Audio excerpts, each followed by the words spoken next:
जो लोग सच्चा प्रेम करते हैं वे अपने प्रेमी से लेन देन का किसी भी तरह का हिसाब किताब नहीं करते हैं।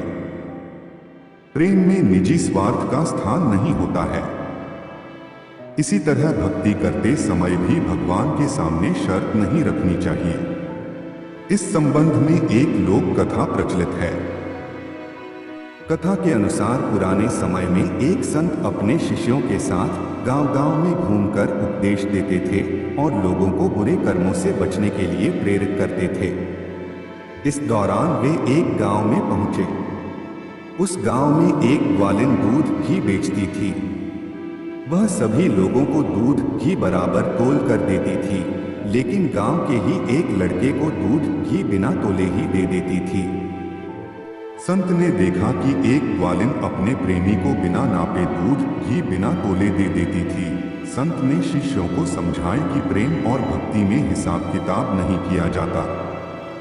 संत के भक्त ने उनकी कुटिया उसी ग्वालिन के घर के सामने बनवा दी थी। संत ने देखा कि ग्वालिन सभी को दूध घी बराबर तोल कर देती है, लेकिन एक लड़के को बिना हिसाब किताब के ही दूध घी दे देती है। संत को ये बात समझ नहीं आ रही थी कि वह लड़की ऐसा क्यों करती है। संत ने गांव के लोगों से ये बात पूछी तो मालूम हुआ कि वह ग्वालिन उस लड़के से प्रेम करती है और इसी वजह से वह उसे बिना नापे दूध देती है।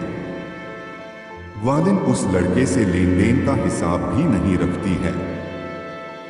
संत ने अपने शिष्यों से कहा कि ये साधारण सी ग्वालिन जिसे प्रेम करती है उससे लेन देन का हिसाब नहीं रखती है। हम भी अपने भगवान से प्रेम करते हैं तो भक्ति में किसी तरह का हिसाब किताब नहीं रखना चाहिए। मंत्र जाप की संख्या का हिसाब रखने की भी जरूरत नहीं है। भक्ति में भगवान के सामने किसी तरह की शर्त भी नहीं रखनी चाहिए। जिस तरह प्रेम में किसी तरह के स्वार्थ की जगह नहीं होती है, ठीक उसी तरह भक्ति में भी किसी तरह का स्वार्थ नहीं होना चाहिए।